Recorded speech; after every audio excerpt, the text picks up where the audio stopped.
ଓଡ଼ିଶାର ଉପାଧିପ୍ରାପ୍ତ କୃତି ସନ୍ତାନ। ଓଡ଼ିଶାର ଭୂମିପୁତ୍ର ଶ୍ରୀ ବିଜୁ ପଟ୍ଟନାୟକ। ଓଡ଼ିଶାର ନେତାଜୀ ସୁଭାଷ ଚନ୍ଦ୍ର ବୋଷ। ଓଡ଼ିଶାର ଜ୍ଞାନୀ ଗୋପବନ୍ଧୁ ଚୌଧୁରୀ। ଓଡ଼ିଶାର ବକ୍ସି ଜଗବନ୍ଧୁ ବିଦ୍ୟାଧର ମହାପାତ୍ର। ଓଡ଼ିଶାର ପଣ୍ଡିତ ନୀଳକଣ୍ଠ ଦାସ। ଓଡ଼ିଶାର ମଦର ଟେରେସା ପାର୍ବତୀ ଗିରି। ଓଡ଼ିଶାର ଭଜନ ସମ୍ରାଟ ଭିକାରୀ ବଳ। ଓଡ଼ିଶାର କର୍ମବୀର ଗୌରୀଶଙ୍କର ରାୟ।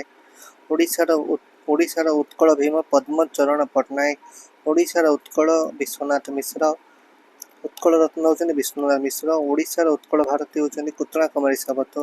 ଓଡ଼ିଶାର ଉତ୍କଳ ମଣି ହେଉଛନ୍ତି ଗୋପବନ୍ଧୁ ଦାସ। ଓଡ଼ିଶାର ଉତ୍କଳ ଗୌରବ ହେଉଛନ୍ତି ମଧୁସୂଦନ ଦାସ। ଓଡ଼ିଶାର ଉତ୍କଳ କେଶରୀ ଡକ୍ଟର ହରେକୃଷ୍ଣ ମହାତାବ। ଓଡ଼ିଶାର ଉତ୍କଳ ଘଣ୍ଟା ହେଉଛନ୍ତି ଯଦୁମଣି ମହାପାତ୍ର। ଓଡ଼ିଶାର ଆଦିକବି ହେଉଛନ୍ତି ଶାରଳା ଦାସ। ଓଡ଼ିଶାର ବ୍ୟାସକବି ହେଉଛନ୍ତି ଫକୀରମୋହନ ସେନାପତି। ଓଡ଼ିଶାର ପଠାଣି ସାମନ୍ତ ହେଉଛନ୍ତି ସାମନ୍ତ ଚନ୍ଦ୍ରଶେଖର ଶ୍ରୀ ହରିଚନ୍ଦନ ମହାପାତ୍ର। ଏହିଭଳି କଣ୍ଟେଣ୍ଟ ପାଇବା ପାଇଁ ଆମ ଚ୍ୟାନେଲକୁ ଲାଇକ୍ ସେୟାର ସବସ୍କ୍ରାଇବ୍ କରନ୍ତୁ। Thank you so much.